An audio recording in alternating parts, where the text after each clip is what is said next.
말씀을 가지고 성탄의 여인 마리아 그런 제목으로 잠깐 동안 은혜를 나누려고 합니다. 오늘 본문의 말씀은 예수님의 어머니 마리아에 관한 기록입니다. 일반적으로 우리 이 마리아에 대한 입장이 가톨릭과 우리 개신교의 입장이 좀 다릅니다. 그래서 이 가톨릭에서는 이 마리아를 너무 높여서 경배와 숭배의 대상으로까지 섬기게 됩니다. 그래서 그냥 마리아라 부르지 않고 성모 마리아라 부르고 또 심지어는 마리아가 승천하였다. 그래서 마리아 승천설까지 주장하기도 합니다. 하지만 이런 가르침은 성경을 어디를 봐도 나오지 않습니다. 그래서 이 마리아는 성경에 보면 신이 아니고 그저 하나님 앞에 은혜를 받고 쓰임받은 한 여인에 불과한 것으로 기록을 하고 있죠. 또 이에 반해서 개신교에서는 마리아 숭배를 너무 경계한 나머지 이 마리아에 대해서 좀 무관심한 경향이 있습니다. 그래서 우리가 본받아야 될 마리아의 믿음과 헌신에 대해서도 많이 두드러지지 않는 그런 경향이 좀 있죠. 그러나 성경을 우리가 자세히 보면 분명한 사실은 이 마리아는 그 당시에 하나님 앞에 큰 은혜를 입었고 또 그의 믿음과 헌신을 통하여서 하나님 앞에 쓰임받은 아주 중요한 일꾼 중에 한 사람이었던 것을 성경은 말씀해 주고 있습니다. 무엇보다도 하나님께서는 이 마리아를 통하여서 인류의 구세주가 되시는 예수 그리스도를 이 세상에 보내시는 통로로 사용하셨다는 것입니다. 당시에 이 세계를 정복했던 로마에 철학적으로나 도덕적으로 윤리적으로 잘 갖추어진 아름다운 여인들이 많이 있었을 것입니다. 또 멀리 로마까지 가지 않더라도 유대에서만 하더라도 오랜 세월 동안 종교적인 그 배경 속에서 신실하고 헌신적인 그런 여인들도 많이 있었을 터인데 하나님은 그들을 사용하지 아니하시고 오늘 본문에 보시면 외딴 동네 나사렛 동네에 보잘것없는 한 소녀 마리아를 선택하셔서 이 땅에 오실 메시아를 잉태하게 하셨습니다. 수많은 여인들 가운데에 이 마리아가 예수님의 어머니로 선택받은 이유는 무엇일까? 우리는 오늘 본문을 통해서 우리 하나님께서 이 땅에 오실 예수 그리스도를 보내시는 통로로 사용하시는 그 여인 마리아를 선택하신 그 배경과 또 이 마리아의 믿음과 헌신에 대해서 좀 살펴보는 그런 시간으로 삼았으면 좋겠습니다. 오늘 본문에서 우리가 무엇보다 먼저 보게 되는 것은 이 마리아가 하나님 앞에 선택을 받고 또 예수님을 잉태함으로 말미암아 예수님의 어머니가 된 것은 전적인 하나님의 은혜였다라는 사실을 우리는 성경을 통해서 보게 됩니다. 오늘 26절과 27절을 읽어드리면 여섯째 달에 천사 가브리엘이 하나님의 보내심을 받들어 갈릴리 나사렛이란 동네에 가서 다윗의 자손 요셉이라 하는 사람과 약혼한 처녀에게 이름이 그 처녀의 이름은 마리아라.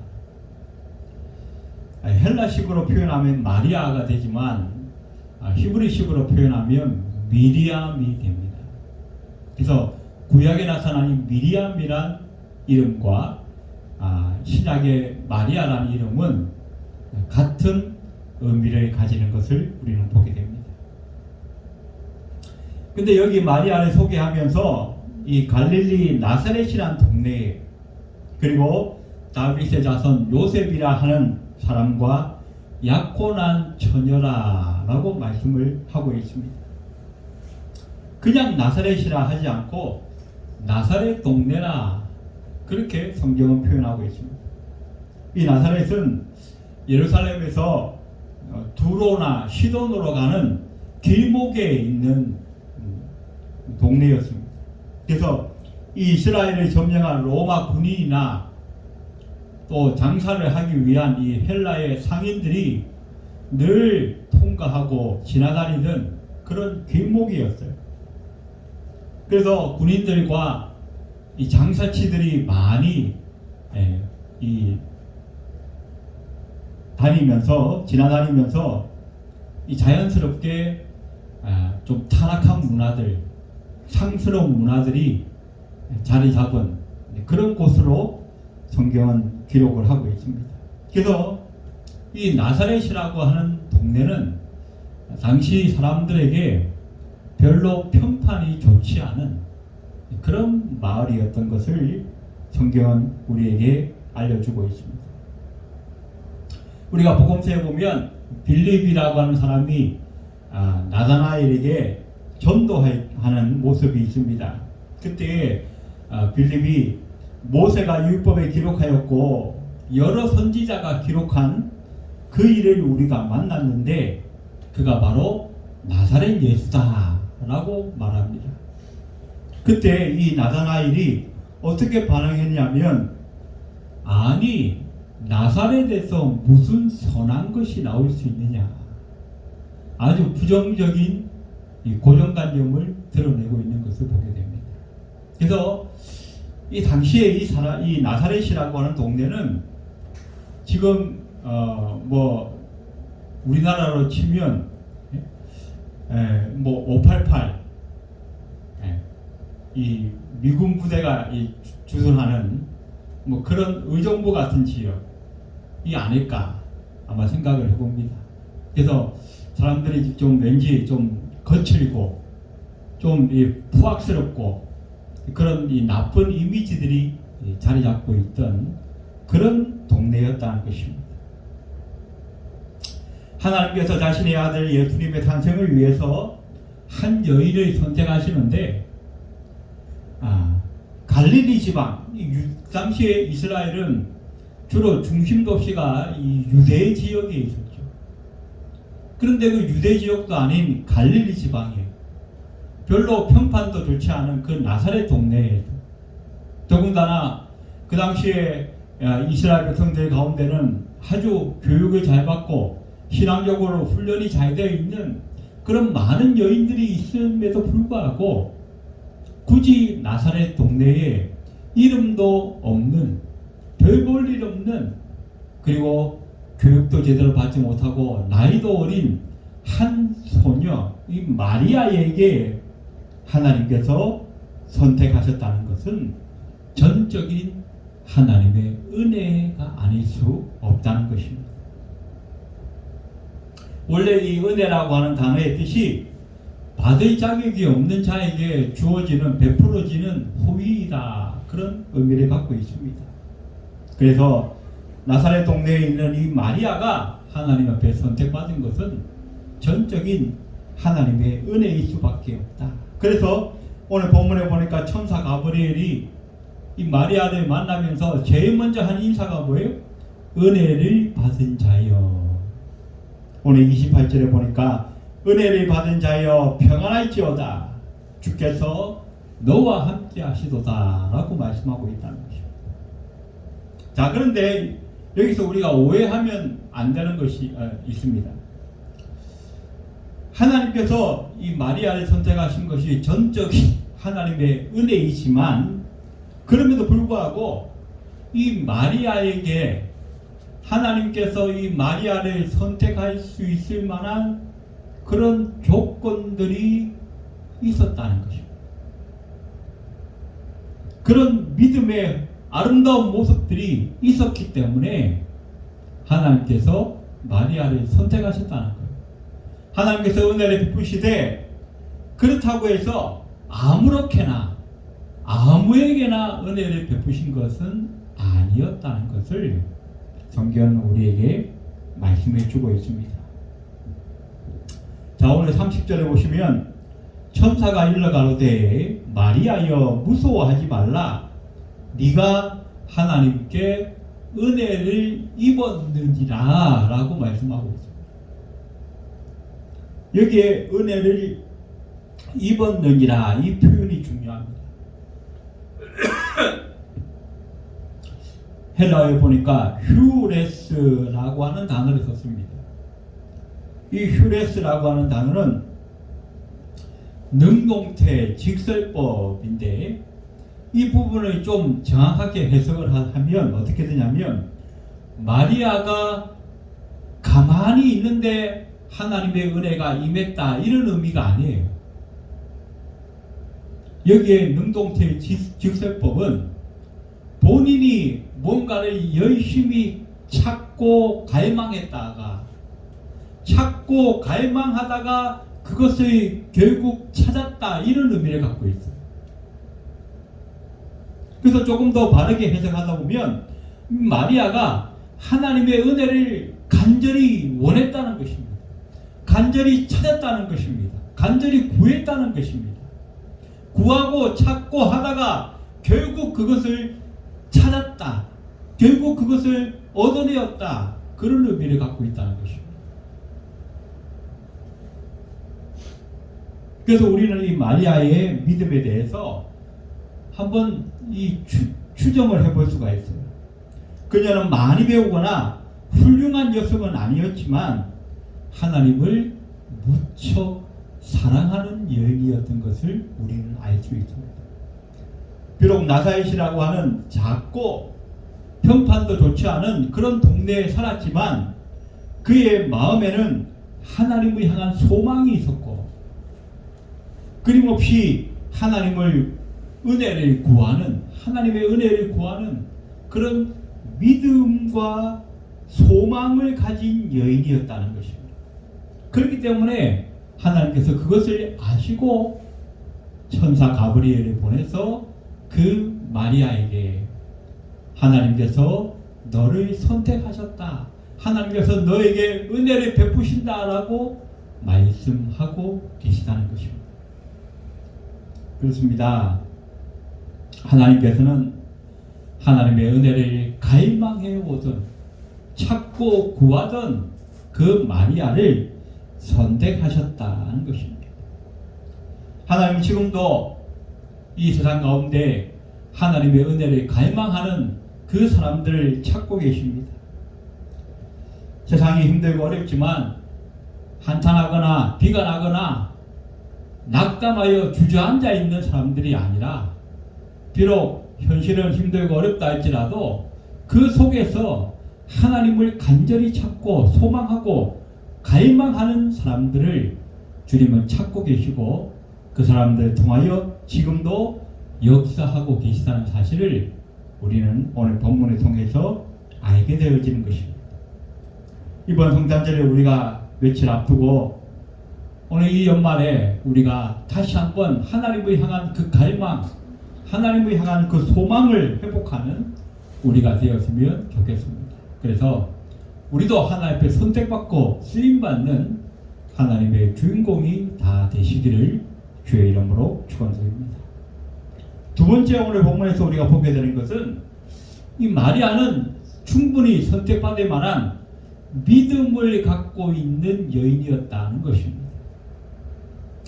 오늘 이 하나님의 천사 가브리엘이 마리아에게 나타나서 네가 잉태하여 아들을 낳게 될 것이다 이렇게 말합니다. 그랬더니 마리아가 어떻게 반응을 했는가?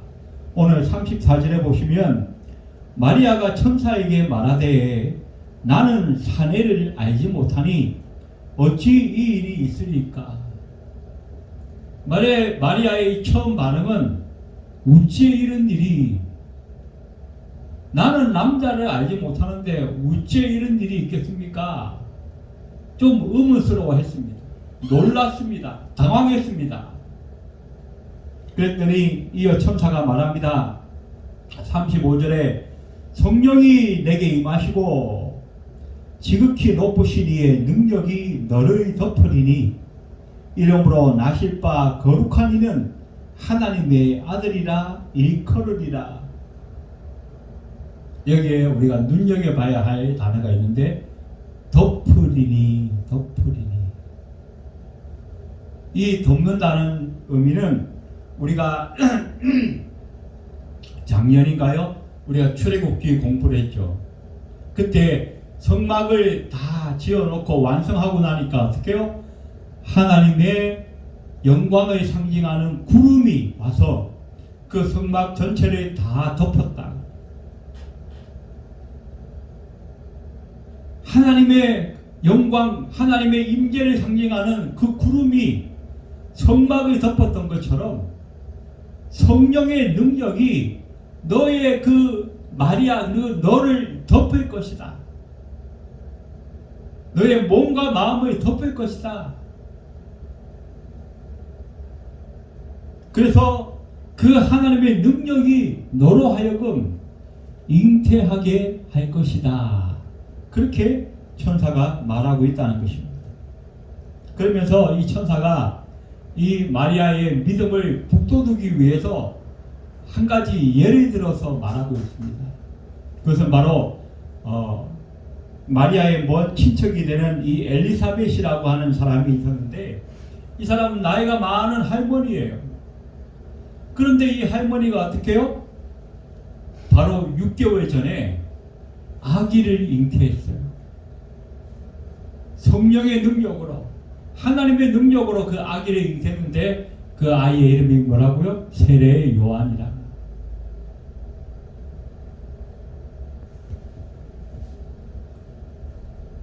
사람의 상식으로, 사람의 생각으로 이해할 수 없는 일이지만 성령의 능력이 임하면 된다는 것이죠. 그래서 말씀합니다. 37절에 보니까 대저 하나님의 모든 말씀은 능치 못함이 없다. 자, 이 말씀을 듣고 나니까 38절에 마리아가 대답합니다. 주의 여종이오니 말씀대로 내게 이루어지이다. 주의 여종이오니 말씀대로 내게 이루어지이다. 뭐예요? 이 마리아는 하나님의 말씀이라면 그것이 내 생각과 내 상식과 내 모든 상황을 초월해서 온전히 이루어질 것을 믿습니다 라고 고백하고 있다는 것입니다. 마리아는 하나님의 능력, 곧 성령의 능력을 확실하게 믿는 믿음을 소유한 사람이었다는 것입니다. 그래서 바로 이 성탄의 기적은 마리아의 믿음으로 말미암아 이루어진 것입니다. 그때는 뭐 배아줄기 세포니 뭐 유전공학이니 생명공학이니 하는 이런 과학도 없는 그런 때였지만 마리아는 하나님의 말씀과 성령의 능력을 믿는 그 믿음이 있었고 그 믿음으로 말미암아 이 세상에 온 인류의 구세주가 되시는 예수 그리스도가 오시는 놀라운 기적이 이루어지게 되었다라고 성경은 말씀하고 있습니다. 자, 오늘 본문에서도 우리가 세 번째로 보게 되는 것은 마리아의 아름다운 순종과 헌신의 모습을 우리는 보게 됩니다. 아까 전에 우리가 38절에 우리가 읽었죠. 마리아가 이르되 주의 여종이오니 말씀대로 내게 이루어지이다. 마리아가 자기를 향하여서 뭐라 그럽니까? 주의 여종이라. 옛날 성경 번역본에는 주의 계집종이오니 그랬어요. 둘 다 공통된 단어가 뭡니까? 종이란. 나는 종입니다. 그것은 무슨 말입니까? 주인의 뜻대로 순종하겠습니다.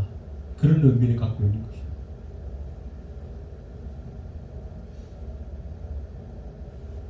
종은 노우라고 말하지 않습니다.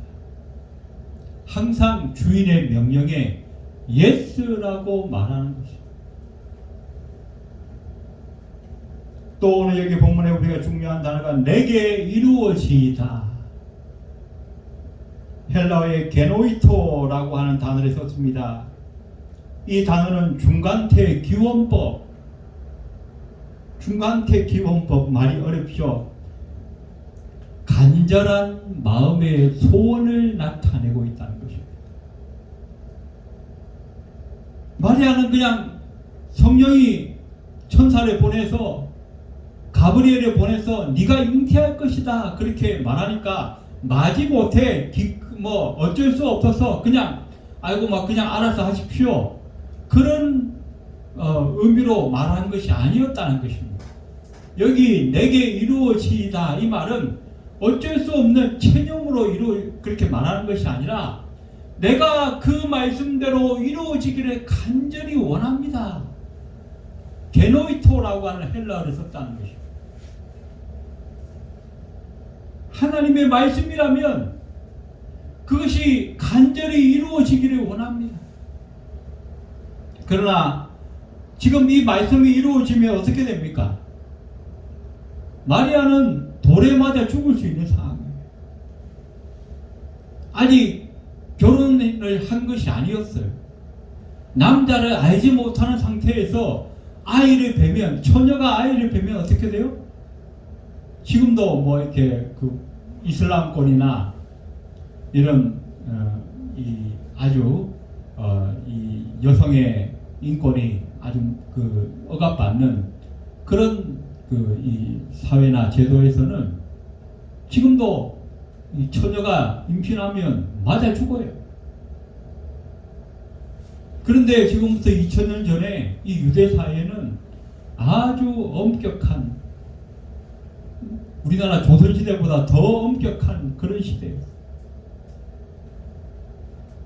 분명히 이 사실이 알려지면 요셉은 반드시 파혼하자고 나올 것이고 자기는 언제 어떻게 이 마을 사람들에게 돌에 맞아 죽을지 모르는 생명의 위기를 겪게 되는 그런 상황이라는 것입니다. 그런데 여기서 마리아는 어떻게 반응합니까? 내가 하나님의 말씀이 이루어지기를 간절히 원합니다. 내가 죽을 수도 있는데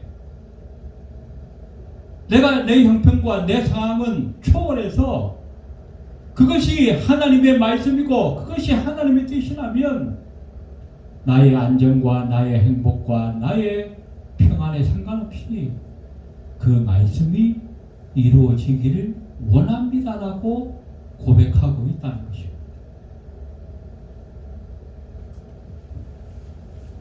이것이 바로 하나님께서 마리아를 선택하신 이유였습니다. 이것이 바로 은혜 받은 자의 모습이라는 것입니다. 은혜를 경험한 사람, 하나님의 은혜를 받는 사람은 머리로 계산하고 이성으로 따져보아서 자기에게 덕이 될 것 같으면 취하고 자기가 손해가 될 것 같으면 반대하고 밀어버리고 그런 사람이 아니에요. 머리로 계산하지 않습니다. 이성으로 따져보지 않습니다.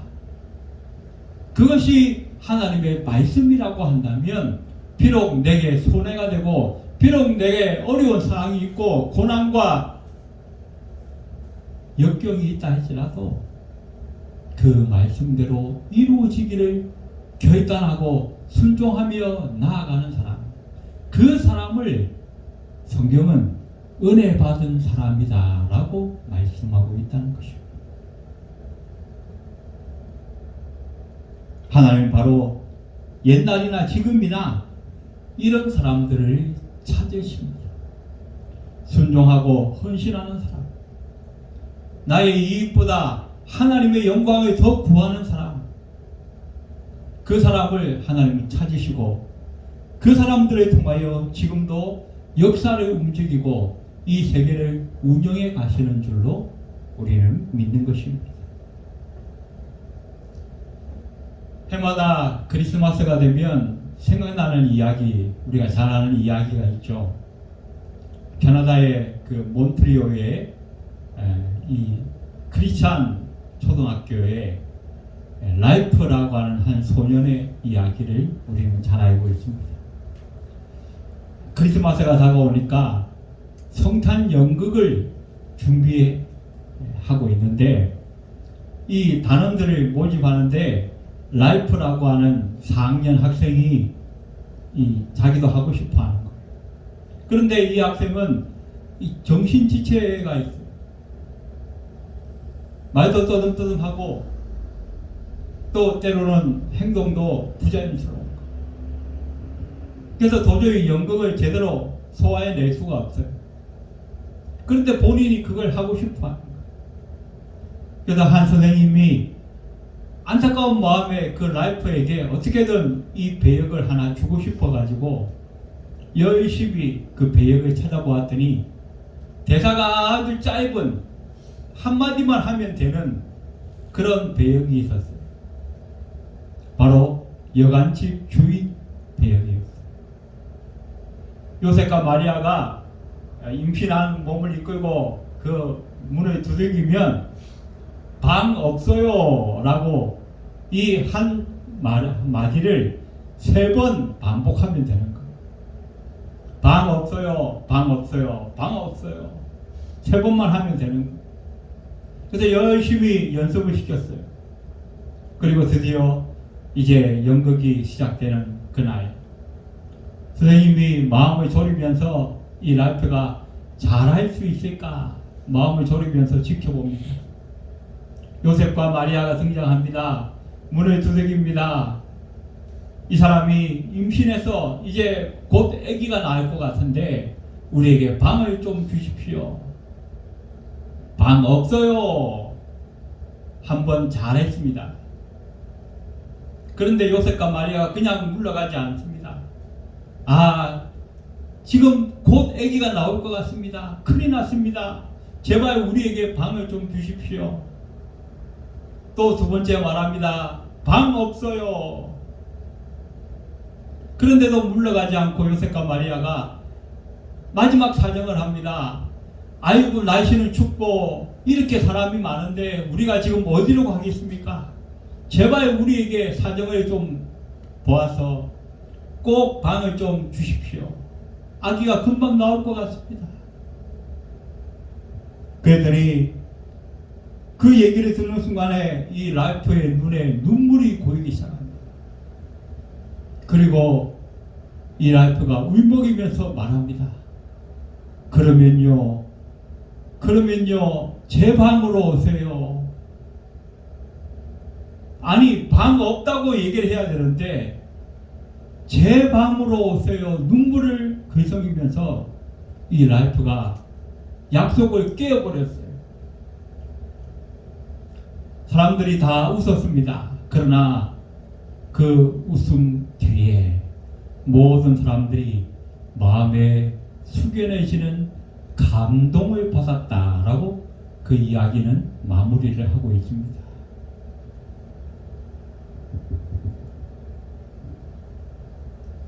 누가 그리스도를 받아들일 수 있는가?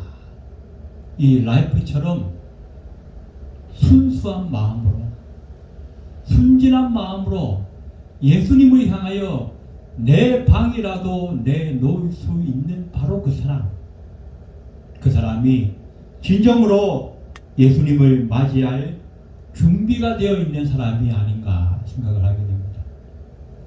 어쩌면 오늘도 우리 주님께서 저와 여러분에게 물으실지 모르겠습니다.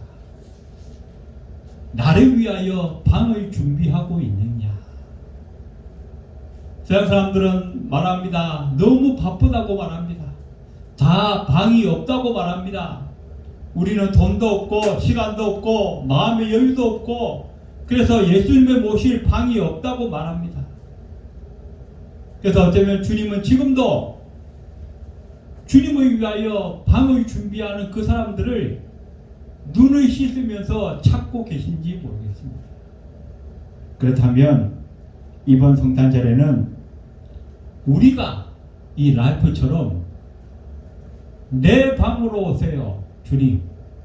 나의 방으로 오세요, 주님. 나는 준비가 되어 있어요. 라고 말할 수 있는 그런 믿음의 여유가 우리 가운데 있었으면 좋겠습니다. 마리아처럼 헌신하고 순종하여서 주님을 온전히 모실 수 있는, 주님을 맞이할 수 있는 그런 크리스마스가 바로 저와 여러분의 성탄절이 되어지기를 주의 이름으로 축원드립니다. 기도하겠습니다.